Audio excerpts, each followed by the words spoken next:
अभी हम UT method देख रहे हैं, किस तरह से यूटी हुआ करता था या कौन कौन सा प्रक्रिया से यूटी होता है।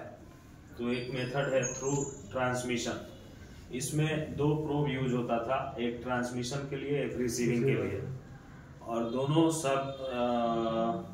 दोनों जो प्रोब है वो आपको दोनों अलग अलग सरफेस पे सेम एक्सिस में लगाना होता था, तब जाके ये यूटी होता था। तो इसका डिसएडवांटेज था both the surface shall be accessible and parallel to each other. दोनों सतह के तरफ से प्रोब लगाने का जगह हो और दोनों प्रोब एक दूसरे के समांतर होना चाहिए। अगर ऐसा नहीं होगा तो जो साउंड जाएगा वो रिसीव नहीं कर पाएगा। तो ये एक सबसे बड़ा परेशानी होती थी कि दोनों को पैरेलल लगाया जाए। दूसरा, difficult to couple both transmitter and receiver on same axis. ये बहुत कठिन था कि दोनों प्रोब को एक ही एक्सिस में कपल किया जाए। Nature, type and depth of the discontinuity can't be determined. एक और दिक्कत थी, वो सबसे बड़ी दिक्कत ये थी कि जो डिसकंटिन्यूटी आ रही है उसका नेचर क्या है, प्रकार क्या है, कितना गहराई में है, ये पता नहीं चलता था।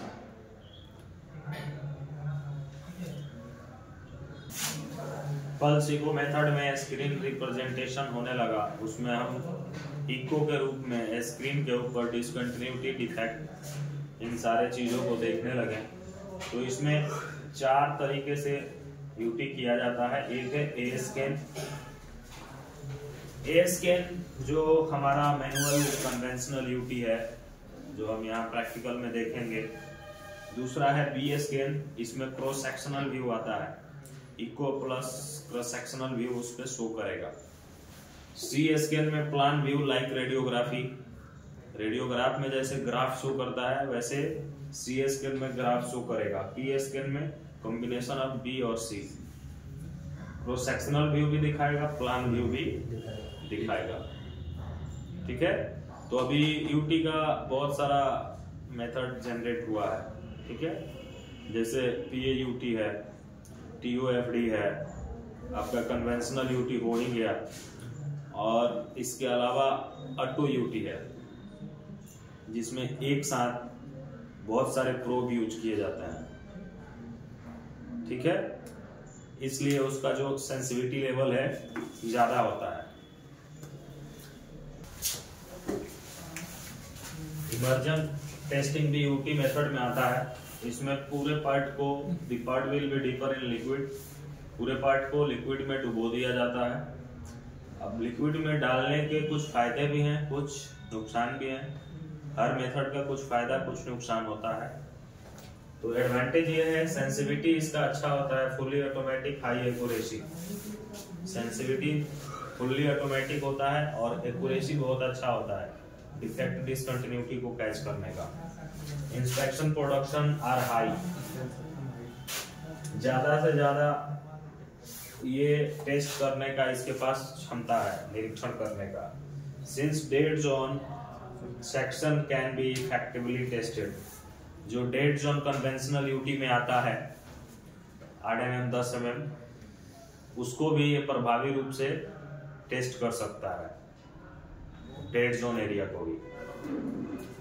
डिसएडवांटेज क्या है? Initial setup cost is very high.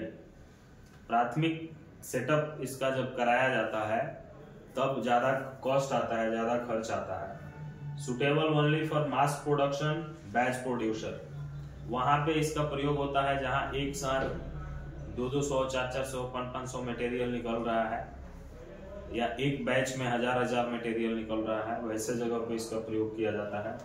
Frequent tendency, इसको तुरंत का तुरंत चाहिए मटेरियल टेस्ट करने के लिए, गैप नहीं दे सकते हैं आप। ठीक है।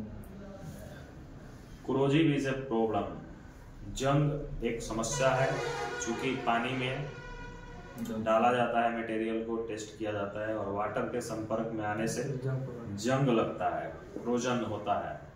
ठीक है, यहाँ हम लोग रेफरेंस कोड देखेंगे, एक्सेप्टेंस क्राइटेरिया देखेंगे और कुछ प्लेट का यूटी कैसे किया जाता है उसका कोड देखेंगे।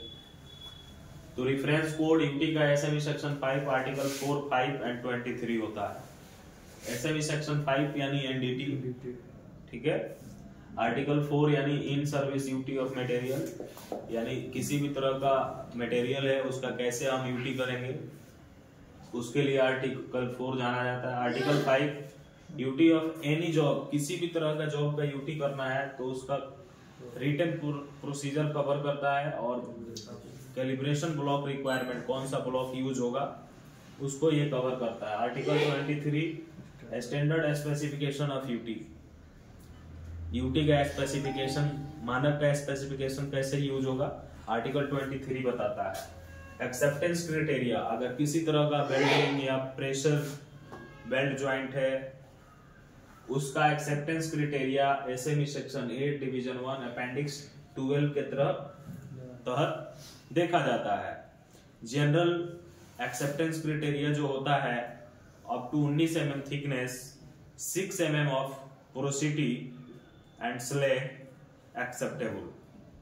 जनरल क्राइटेरिया जो होता है एक्सेप्टेंस क्राइटेरिया इस कोड के तहत up to 19 mm to 57 mm T/3 होता है, थिकनेस बट्टा 3। जितना थिकनेस होगा उसमें 3 से भाग दीजिए, जितना mm आएगा उतना आप एक्सेप्ट कर सकते हैं slag and porosity. Greater than 57 mm 19 mm का स्लैग और पोरोसिटी एक्सेप्ट होता है। 19 mm से ज्यादा आएगा तो आप उसको रिपेयर में देंगे। ये जनरल रिक्वायरमेंट है इस कोड के तहत। बाकी आपको प्रोसीजर मिलता है, जहां भी आप यूटी करते हैं उस प्रोसीजर के अनुसार आपको यूटी करना होता है। किसको एक्सेप्ट करना है, कितना एक्सेप्ट करना है, कितना रिजेक्ट करना है, प्रोसीजर के अनुसार कीजिएगा। जहां प्रोसीजर नहीं मिलेगा वहां इस एक्सेप्टेंस क्राइटेरिया के आधार पे आप यूटी कीजिएगा और जॉब को रिपेयर या पास जो भी करना होगा कीजिएगा। ऐसे 435 बताता है ultrasonic testing of steel plate by straight beam. Straight beam में नॉर्मल बीम भी आ जाएगा, नॉर्मल बीम प्रोब और टीयर प्रोब भी आएगा, क्योंकि दोनों स्ट्रेट बीम निकलता है। ऐसे 577 UT of steel plate bye angle beam, इस कोड के तहत बताता है स्टील प्लेट का यूटी हम करेंगे उसको एंगल बीम प्रोब से करेंगे। ऐसे 578 UT of plain carbon steel and clad steel plates for special application. UT of plain का क्लेड स्टील नहीं होगा, plain clad steel and clad steel plates for special application. Special application UT के लिए आप इस कोड के तहत UT करेंगे। उसमें एंगल का भी प्रयोग हो सकता है, नॉर्मल बीम प्रोब का भी प्रयोग हो सकता है, एज अपॉन रिक्वायरमेंट। ठीक है।